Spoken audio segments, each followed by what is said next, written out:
So we've got our friend Al on the show, and we're talking about what you don't like to talk about. Tattoos, right? You don't like talking about tattoos. Well, I'm fine. Okay. I read somewhere you don't like being known for your tattoos. Yeah. I have this awful nickname called the Tattooed Mormon. I feel like it's I faded. can't get rid of it. I feel like it's faded. When I first heard about you, everyone called you that, but now people know you as Al Fox. That's because they know how much I hate it. It depends. So people don't call me that anymore, but if I go and speak, they'll like have posters saying, "Guess who's coming? The Tattooed Mormon." So that's where it's pretty bad, but yeah, I hate it. You should fight them. Every single person who says So that. I wrote a book about how much I hate it. This is a literal thing. And they didn't take the hint. I literally wrote a book about how much I don't like that title, but they call me that, and that's fine. Like, I'm not gonna yell at them. What is it? Yeah, like what is the... Well, I just think it's stupid, but I also feel like it's pretty level to being called the I used to smoke Mormon or I used to do. It's just a title to associate with you with something that is irrelevant. Something that is just, you know what I mean? Right. So to me, it's completely irrelevant. It has nothing to do with me and what I'm doing and where I'm going. And Yeah, the tattoo should not be before Mormon. It should be Mormon. And then you could call me like the Mormon. awkward Mormon or the pretty obsessed with tacos Mormon, but or the peanut butter smelling Mormon. Peanut butter bread. You guys are just ate a peanut butter bar, and I'm so self-conscious about it. No, it's okay. Thank You can't smell anything. No, because what are you trying to do? What is if because you don't want people to know you like, oh, I'm a Mormon. So how it all came to be is I wanted to write a blog post about how I was treated because of how I look. Now, I didn't want the focus to be on my tattoo, so I was thinking very strategically, how can I write about how people were treating me without like having it mostly be about tattoos, but so that they also understood why I was being treated that way. So I called the blog post Tattooed Mormon, so they knew what I was talking about, but also that it wouldn't be the focus of my actual post. Okay. I didn't know. I thought that was really genius at the time, 6 years ago. Hindsight. And I didn't know that it would be this nickname that would literally haunt me to this day, but it is. Well, I'm sorry. I have a nickname. Dodger Game likes to call me Quacky. Quacky. He watches the show? Yeah, Give him a shout out? He's a kook. Hey. Anyway, there are a ton of people who watch the show who do have tattoos, right? So, and there's this weird, I've actually people talk to me about this and they're like, hey, I've got tattoos. Can I be a Mormon? Will Mormons judge me? What kind of thing? I'll give you one answer. Can you be a Mormon and have tattoos? Why, yes, you can. Welcome. Hi. Flip over the tables. Yeah, you can do whatever you want to do. Well, I mean, Well, technically, you can do whatever you want to do. There will be consequences. I've envisioned this. Okay, I feel like we can address three things, right? The way that I see Mormons and tattoos is like a three-segmented. How the church feels about and what we teach about tattoos. What happens if you're not a member and you have them? Can you join? And if you can, am I allowed to do everything that whoever else can? Right. And then, well, I was raised in the church and then I fell away and I got tattoos and I feel terrible about coming back. What do I do in that situation? So this is how my mind goes, right? So your first point was what the church teaches about tattoos. And in a nutshell, it's discouraged. Don't get them. The end. Right. Just don't do it. Follow the prophet. Then the prophets say don't do it. So, period. Which leads us to the second point. Yeah. If you do, how do you, it's not like you can easily, get an eraser and get rid of them. What do you do? So, the cool thing about repentance is, like, it takes care of everything. So, for me, I never felt terrible for having tattoos because I was never taught that. So, I didn't feel this obligation that I did something wrong ever because I didn't know any better. If you go look at it on the flip side, like, what if you were brought up hearing that tattoos were just not something we should do and you got them? Well, then what? And this, my friend, is the amazing thing about the atonement.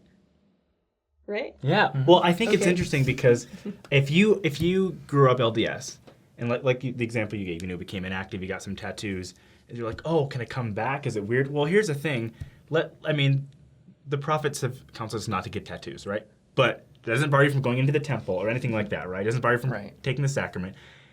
It may have been a mistake, but if all of our mistakes were permanent, we would be tattooed from head to toe, every single one of us, right? So, I think it's just it's such a strange and it's also very cultural, right? It is very cultural. Very cultural. And I don't see it as a Mormon culture. I definitely see it as a location culture. I am not from Utah. I am from New York. And I got baptized right before I turned 21. And I went into a singles ward, and not once was my tattoos or my appearance ever brought up. Never did. It was never even a thought. Never at one point did I ever see anyone give me a stare or make a look or nothing. Wasn't even a thought until I moved to Utah. And I don't think it's a Utah thing. Well, I definitely think it's a Utah thing, but I don't think it's only in Utah. Right. But I definitely don't think it's church-wide. So it wasn't until I moved to Utah after getting baptized that I realized, oh my gosh, I look different. I have never felt uncomfortable with myself and how I looked until I moved to Utah. I was always confident. I always felt great about myself until I realized everyone is staring at me like I am the spawn of Satan. I don't know why, but living here, people never think, oh, that girl's not a member. Or, oh, that girl is a convert. People look at me and assume that girl is a member and she loves Satan.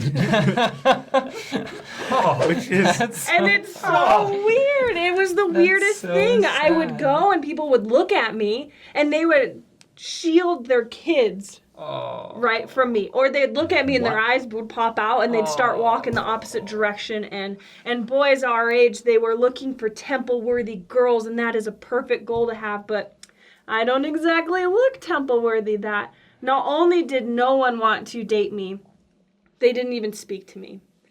And I feel like I'm a very outgoing person, and despite my best efforts, no one spoke to me. If they did, they were extremely rude, and I had never felt more alone in my entire life. And then no boys liked me. This is my life. oh my gosh. Welcome to Mormonism. No! Well, so Wait. Time out. Yep. Let me clarify. Judging is not a Mormon thing. Judging is a human thing.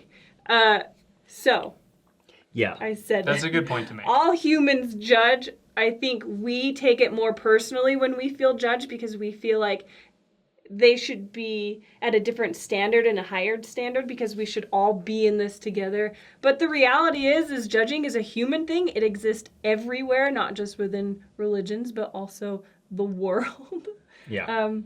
We just experience it more because we are members. But if you were to go to Muslims, it would exist there. If you would go to down the street in your community doing, I don't know, whatever, it will exist there. Yeah. It's fine. So how do you deal with it? I mean, because obviously the church doesn't teach to be jerks. No. People are Right. just jerks sometimes. Yeah. But how do you reconcile I'm a member of the church and I believe this church is true with how do I be in this church when I'm treated so poorly by these individuals? So it was interesting because when this happened and I moved to Utah against my will. I just got baptized, and Heavenly Father, He told me, and I felt really strongly that I needed to leave. And so I left my family. Most of them didn't approve of me getting baptized, and I thought, maybe I'll never see them again. And so it was already hard coming here. And then to be treated like that and to handle something that was so completely foreign to me, it rocked my world. There would be some days I didn't know why I was in Utah. I didn't know anyone here. I was sleeping on the floor wrapped in a towel because I forgot my blankets in New York. And this is where my new faith has brought me, is on the floor wrapped in a towel with people treating me like the modern day Korihor, right? And so I lost it. And things were so hard and so incredibly confusing and lonely that most days I didn't even leave the house. This is so new to me because I'm someone that just does it and it's fine and I get over things and I just couldn't. I felt paralyzed because I couldn't even leave the house without having to deal with it all the time. Some days when I needed to go to the store, I would wear these tan sleeves that sometimes burn victims use because sometimes I just couldn't handle the stairs. Wow. And it got to a point where I was just tired. I was tired of feeling confused and mad, and I just wanted to be done with it. And so I realized something very important. I realized that maybe they just haven't learned this lesson yet.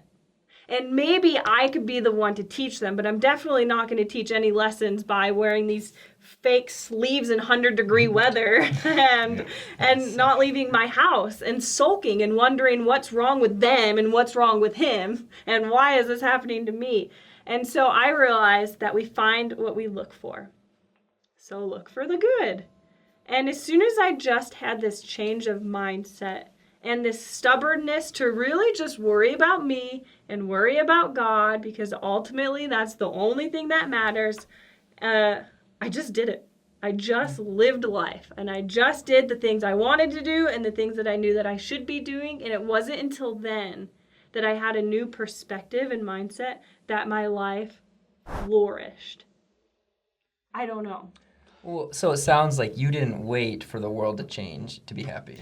You guys, the world's never changing. I'm sorry. It might even get worse. So it's not up to them and it's not their fault, but it's everything to do with us and our mindset and what we're willing to just do. And I put this on Twitter a long time ago, but I think it's very important. We belong to the Church of Jesus Christ, and we are Latter-day Saints. We don't belong to the Church of Dallin of American Fork, Utah, right? So as much as he likes to think so. yeah, he's wrong, okay? Dang it, Dallin. All right? Dallin's just sitting there. Or Brick Hensley from Eagle, Idaho, like wherever, it doesn't matter. Like, this is not their church. And so we have these, like, every culture has the really judgy aspects that are bad, right? And so whenever people feel they're like, oh, the Latter-day Saints, these are the body of Christ, and they're being terrible to me. Is this true? It goes down this rabbit hole. And so what you've done, I think what you've done is you have impacted a lot of people, made them not be so tooly. Can I use the word tooly? You use Tooly's whatever fine. you want.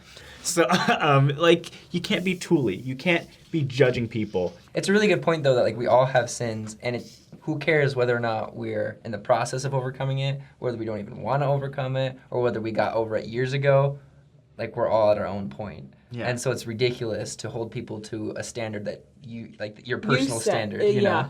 I have had friends ask me, they understand the sacredness of God's creations and all that, but what if they want to get like a tattoo of a Jesus fish on their wrist or you know, the name Christ on their upper arm, something that is very special to them and symbolic of their devotion. Have you encountered questions like that? I get any tattooed question you can think of. I've been asked it a million times. People who want to get tattoos and they struggle because they know that they shouldn't, but they really want to, and maybe it means something so important to them. And really what it comes down to is, well, one, you technically can do whatever you want. Like, no one's going to stop you. So if you feel like you're going to do it, I mean, fine. But what it comes down to is, it's what the prophet said. And for me, I haven't gotten a tattoo since I got baptized. Did I always think that desire to get more would be there? Yeah, I did think that. And I just assumed I wouldn't act on it because to me, following the prophet was more important than anything else.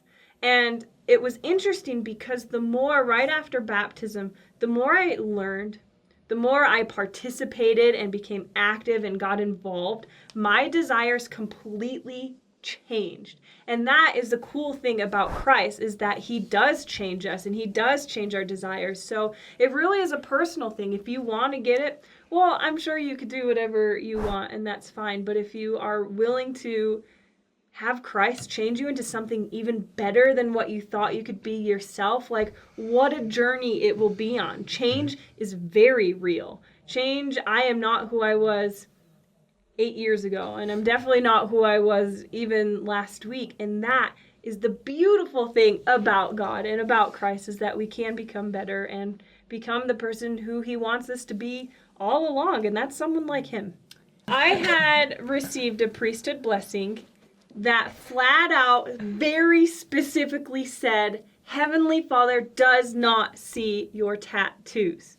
To him, they do not exist. So if you do have them and you feel uncomfortable with them, I will never get my tattoos removed. I don't feel like I have to. I don't notice them. And I know for a fact God does not notice them. And he's the only guy I'm worried about is God. And so if you feel like you want to get them removed, that's fine. Should you, and do you feel like you need to? Absolutely not. Because the reality of the atonement is your past is not only forgiven, but forgotten. To him, it literally doesn't exist, whether it is sin or it is appearance or whatever we're trying to change from. So don't feel like you have to get them removed. Worry about you and worry about God, and take confidence in the reality of the atonement, that we can become better and move past anything that we go through. If you feel like this church isn't for you because of however you look, whether it's tattoos or skin color or age or marital status or sexual orientation or whatever you can think of, peanut butter breath, you're wrong. Everyone deserves a place here. This gospel is for literally everyone, including the people that look like me and look like you and look like you and look like you. Jesus said, come follow me. He didn't say, come follow me unless you have, and you insert whatever you want here. He said, come follow me. So that's what we do. So we follow him. And nothing is worth giving up your forever happiness. So just forget all the people who are being rude. That's their own issue. And because like eternity is, yeah, it is way more important. So there. Sweet. So Al has a number of books you can read, and she has a YouTube channel. So you can look at the book picture right here and click on her YouTube link right here, or wherever they're inserted. Click on things. And be sure to subscribe to Three Mormons, because they are all the time talking about really amazing things that are important and that maybe some other people aren't talking about. So do it. Or else. And we're also else. and we're on Instagram, Twitter, and Facebook. And hit the Notifications. Oh, I didn't see that coming. I was like, what are you shooting for? Hit the notification button so you get a little ding whenever a new episode comes out. And if your phone really makes that cute. ding sound, change it, because that would drive you nuts. Okay, cool. Well, see you later. Poor fish.